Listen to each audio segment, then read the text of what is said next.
So this talk is a non-technical one. We'll touch a little bit on what Omnitude are doing and where we're trying to go, but it's more about the story and the journey that we've been on. So the then, how we even got to this point, the now, why my hair's white, and the when, what we're hoping to achieve further down the line. So I'm Ben Bennett, and yes, my parents were foolish. I don't know why they did that, but I'm the COO for the EMEA region of Omnitude. We're a global business. We are a blockchain-focused tech startup.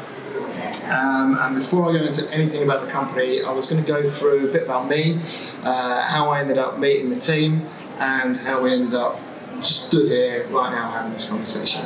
So, for all of my working life, I've been working in sales. I've been one of those people that has gone from telesales through to media sales, through to every version of it, through to a teacher, a coach, a trainer, a strategist, a consultant, and every version of commercialization of product and service.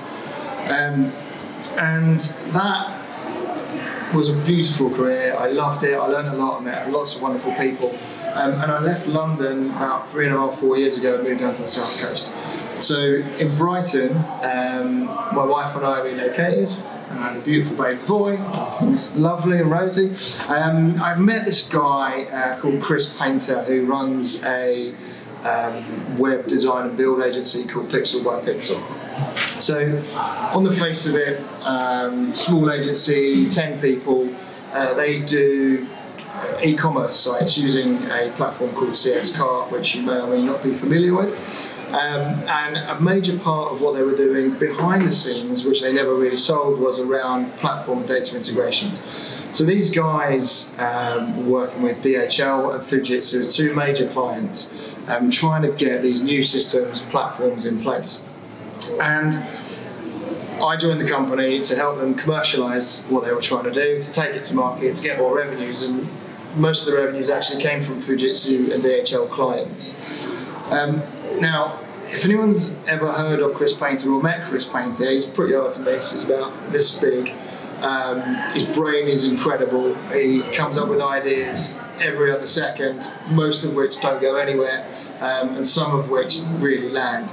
And we were having a chat one afternoon around what Pixel by Pixel needed and where it could go and what it was trying to achieve. And he'd been in to mining coins previously and never joined the technology with what he was trying to achieve. And the concept came to him, and we were sitting in a pub, Worthing Beach, which is just outside of Brighton, and he said, I had this idea.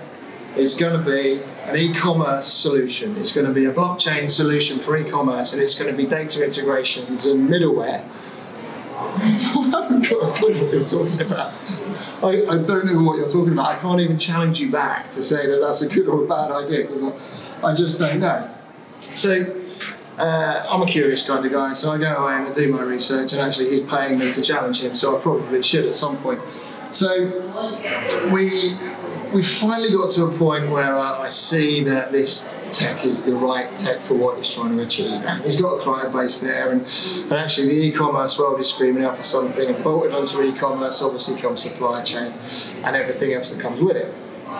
And the more we talk, the more and more this idea evolves. Now, just because you can do something doesn't mean you should do something. It's really certainly so early in this technology. We need to make sure that we've got some pinpoint laser focus on what we're trying to achieve.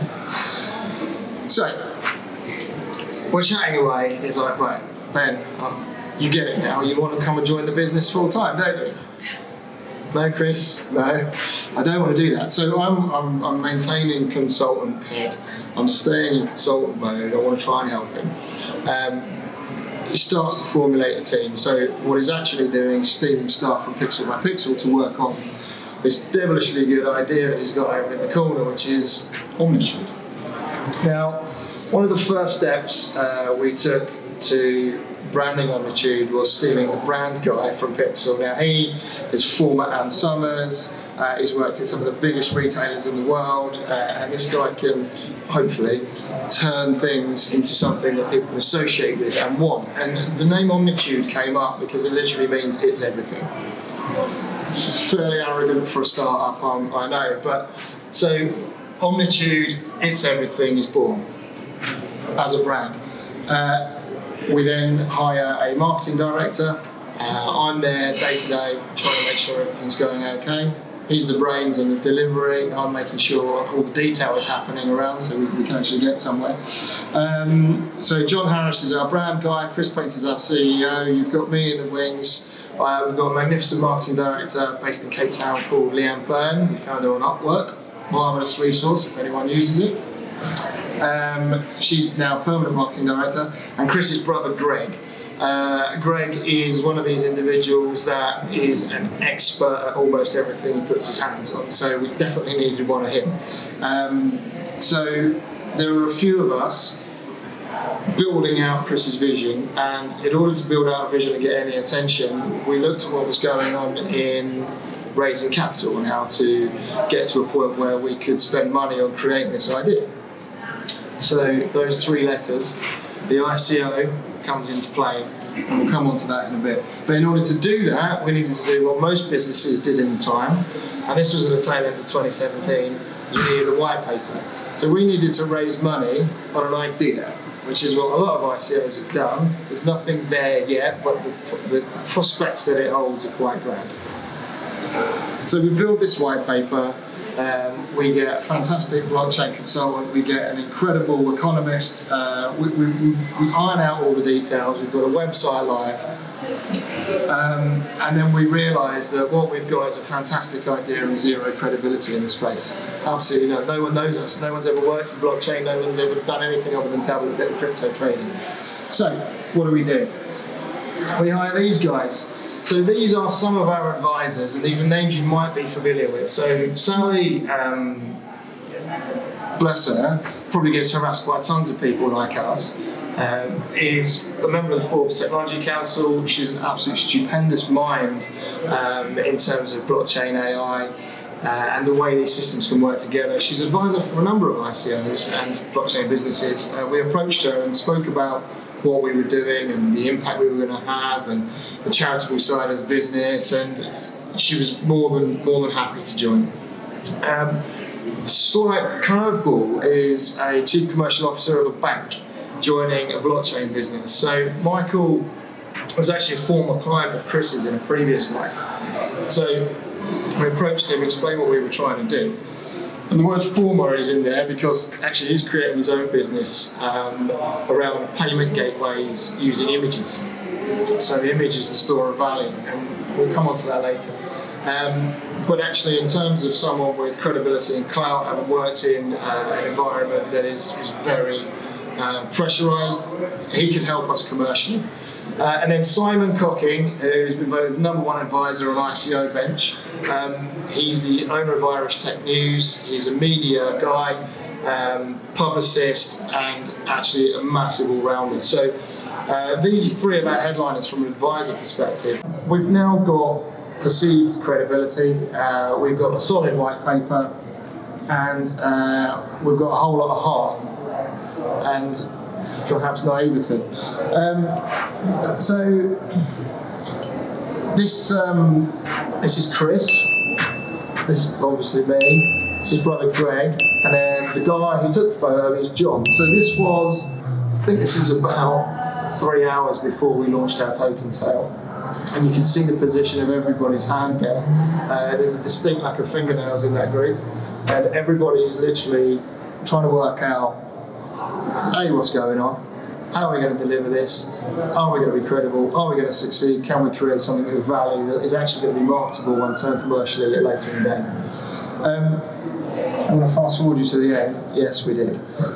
So we launched the token sale through a third party. We used a platform called Token Get. So Token Get provide an environment where KYC is all carried out. It's not a smart contract issuance. It's basically someone comes in, they give the money, live exchange rates against the dollar, and then you will get eCom, which is our native token. So we went through 2 rounds. We did not use private funding, we did not use VC, we did not do anything of the sort, because the idea was the power needs to be in the hands of the individual.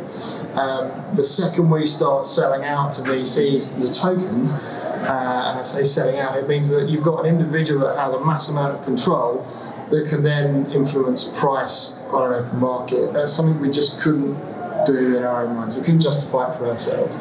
So we were purely crowdfunded in the truest sense of the word. So we ran our token sale, and it started on the 31st of January. I've written most of the stuff down here for your benefit because I waffle. But we started on the 31st of January and ran it to the 16th of February. How many of you trade cryptocurrencies? Put your hands up. Okay, a few of you.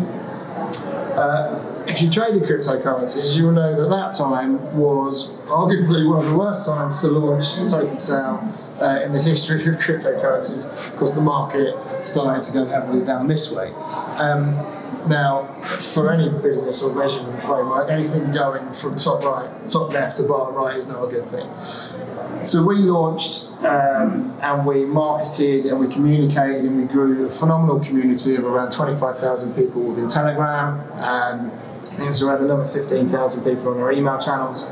And we were just being honest, we were being truthful, we were saying this is what we're buying into, this is what we're going to get out of it. So we then raised more money through the main token sale. So our token went from 40 cents in pre-sale up to 46 cents in the main sale.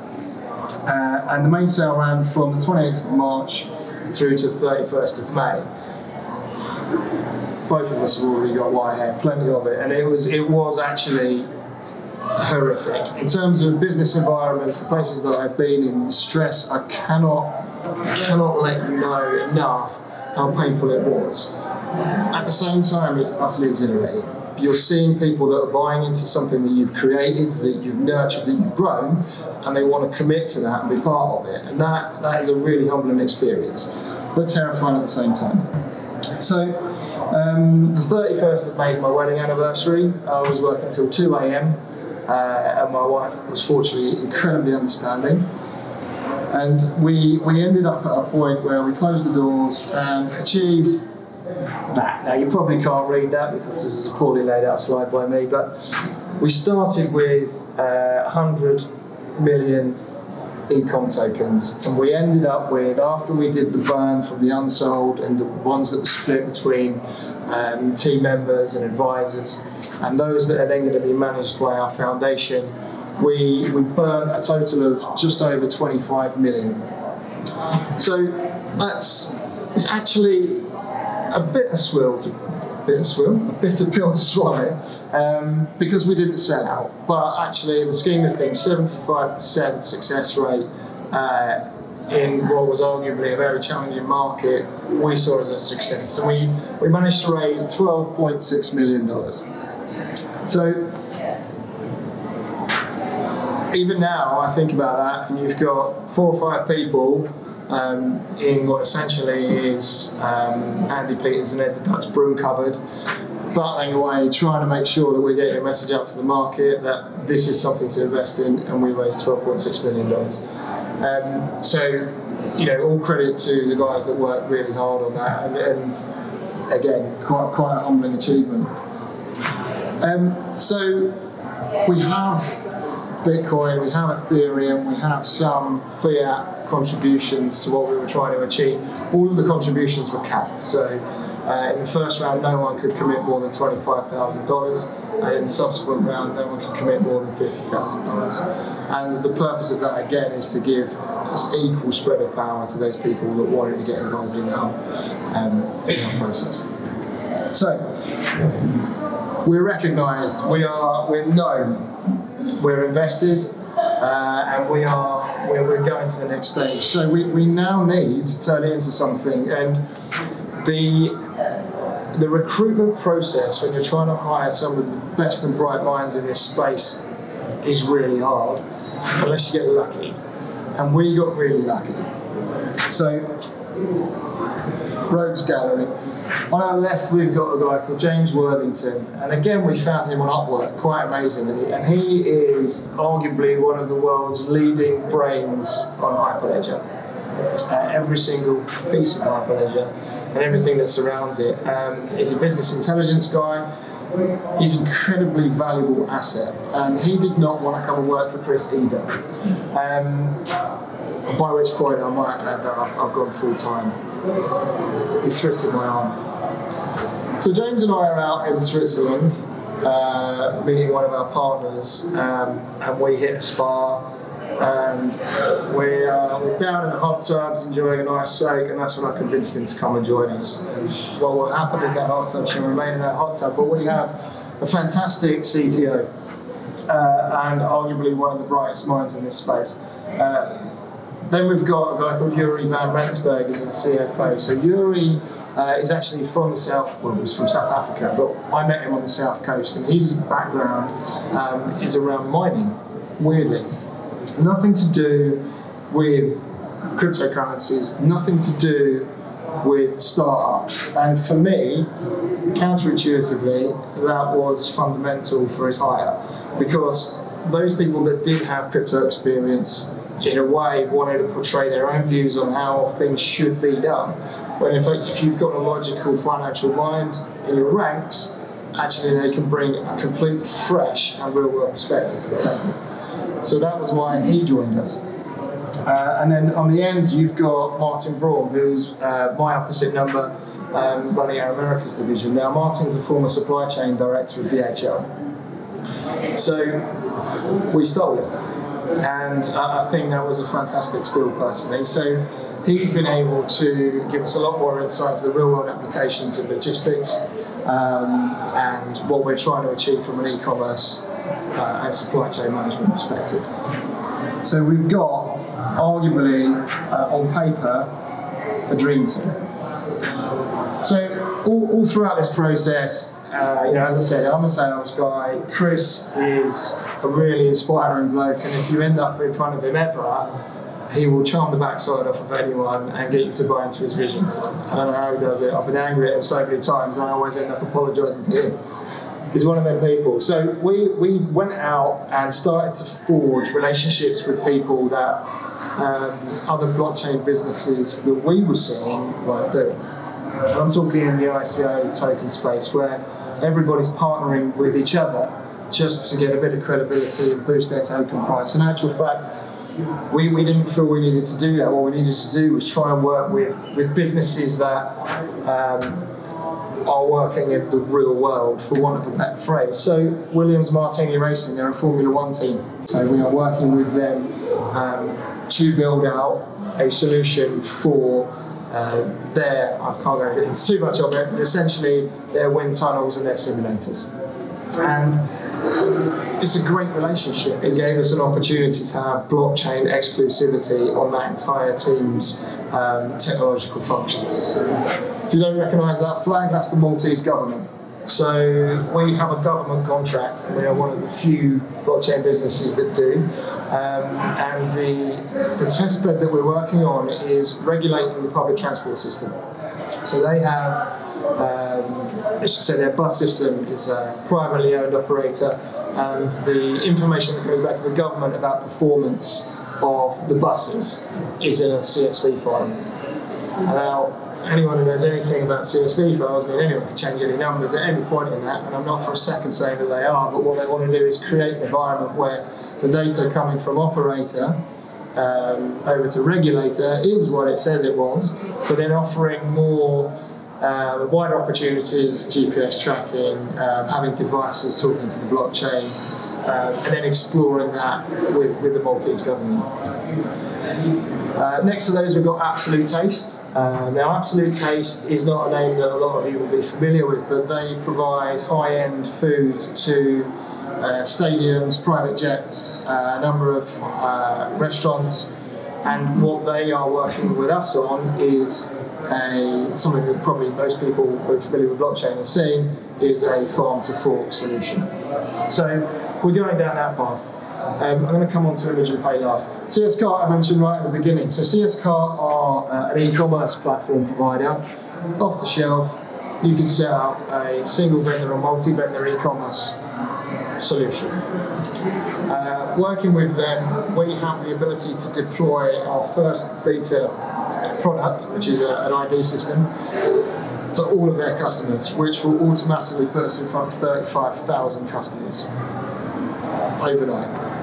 That is quite a big deal, because that means real-world application of something that we've created. And then that's just the customers, let alone the amount of users on each website. Swisscom, where James and I went, these guys are an offshoot of their telecoms business, so they are the equivalent to BT over in Switzerland. They've got a blockchain arm which has been set up by former EY members of staff. They are both outsourced development resource, but also use case consultants for us as well, and they've been invaluable actually. So these guys are speaking with anybody and everybody and narrowing down on the best projects to work with.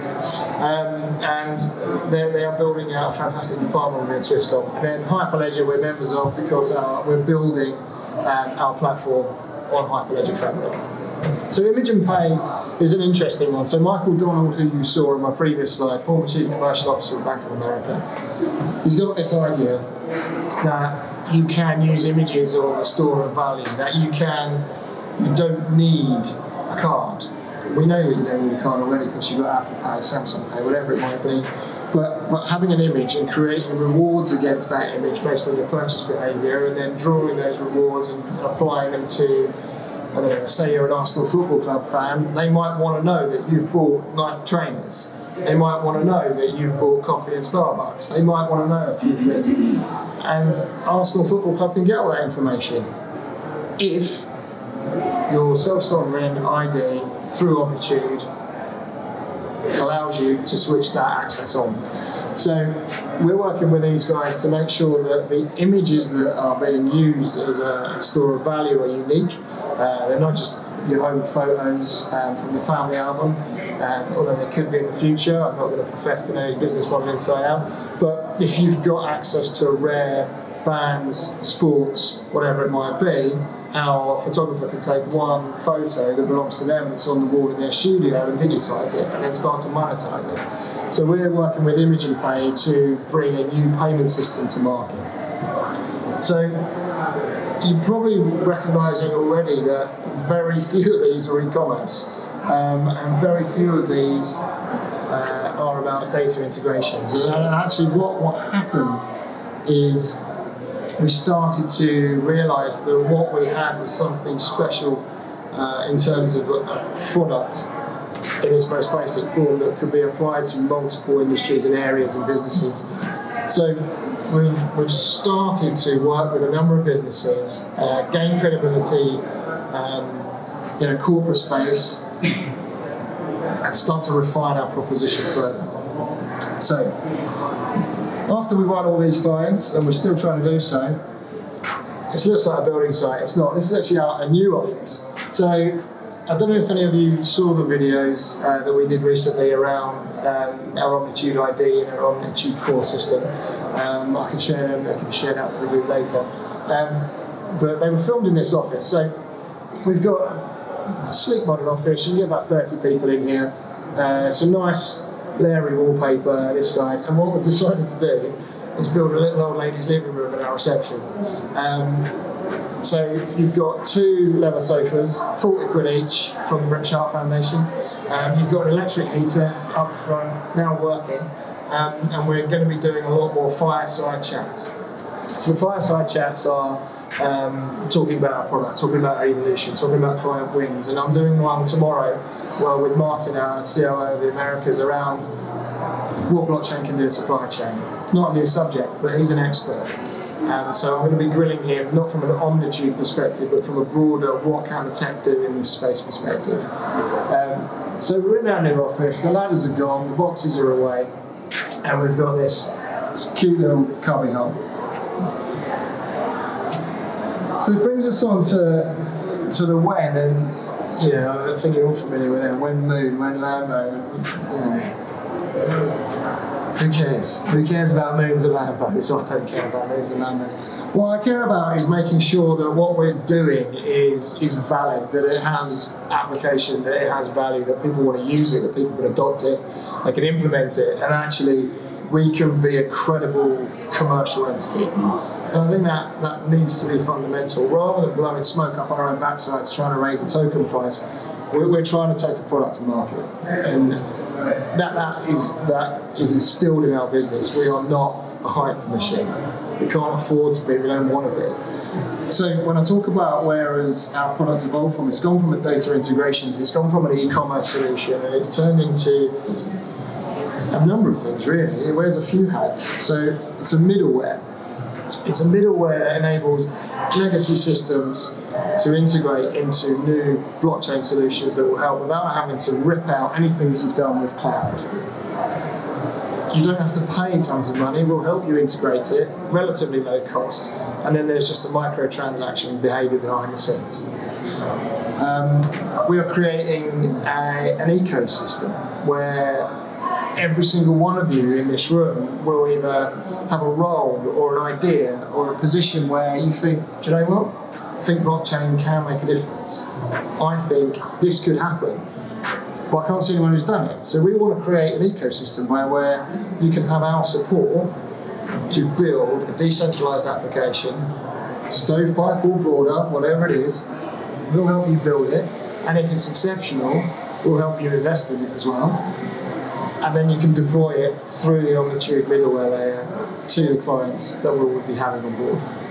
So you've got an ecosystem and you've got a middleware. So they are both umbrellaed as Omnitude Core. We have Omnitude ID, which I touched on, and this is a self-sovereign ID which uses Hyperledger Fabric. I'm not a technical guy, bear with me. Indy, and we'll also integrate Stellar. With the idea is that you've got an identity system where you have full control over your personal preferences. It will enable you to have single sign-on across all of the Omnitude-enabled websites. It will enable you to save your preferences, and if you choose to share those preferences with a retailer, the website will display everything associated to your preferences. It will also enable us to go into a sports and entertainment world, which we're heavily exploring now. So ticket touting, for example, is a real major issue. And we can wipe that out if we can get the right partners and there's technology in place to deliver that. You have your Omnitude ID. You buy a ticket, you associate that Omnitude ID, so that ticket to your Omnitude ID. The seller of the ticket gets that CRM data for you if you choose to share it. At the moment, for those entertainment and sports businesses, CRM data stops there, control of the ticket stops there. They don't understand anything else about their consumer. If I can sell a ticket from my Omnitude ID to you who's got an Omnitude ID, who wants to sell it on to you who's got an Omnitude ID, if you have all said, I'm happy for the issue of this ticket to get my data, they get 3 levels of CRM data. Great for the business. What does it mean for you? So you as a user of the ID can start to earn personalised rewards off of your purchase behaviour. Again, if you choose to share that information. So for those of you who've met me already, know I do enjoy a beer. So if people see that I'm spending my money on beer, I can share my purchase history through Image and Pay, and actually when I'm in the game, Arsenal might say, well, we know Ben's in the stadium because his unique ticket ID matched his Omnitude ID and he's redeemed it, he's in. We know he likes drinking a pint or two, so why don't we give him a 10% discount on his next 4 pints that he buys at the bar at half time? I win, they get all the data, they win, everybody's happy, there's no fake tickets in the market. It's a broader piece and we're still fleshing it out. We're talking to a number of high profile football teams, the NFL, the FA, UEFA, we're talking to, what's the circuit in Abu Dhabi? Come on, hit me. Gas Marina. So we're also speaking with a number of governing bodies of these sports. We've got 2 arenas and circuits. We've got a world leader in ports and shipping in the pipeline. 2 governments. And actually what's come out of the sports and entertainment thing, we are speaking with management companies who manage bands, singers, artists that will be on every one of our phones, MP3 collections, and if you still have them, vinyl and CD. What we're doing is enabling us to have some really, really incredible conversations. We don't profess to know it all. From token sale through to now, it's been a phenomenal learning curve. We recognise our weaknesses immediately and surround ourselves by people that fill those gaps, and I personally believe that's why we've been able to do what we've done in the time that we've had to do it. And now it's all about, when do we get into the real world? When do you as individuals start using our product, and do you even need to know you're using our product? Is it just something that's going to benefit you throughout? And we're devising that now. So that is a bit of a whistle-stop tour over my last sort of 12, 14, 15 months. I don't even know where we are about what Omnitude is. I probably haven't done it half the justice it deserves, but I felt it would be quite nice to tell a story about a start to now. So, thank you very much. Cheers.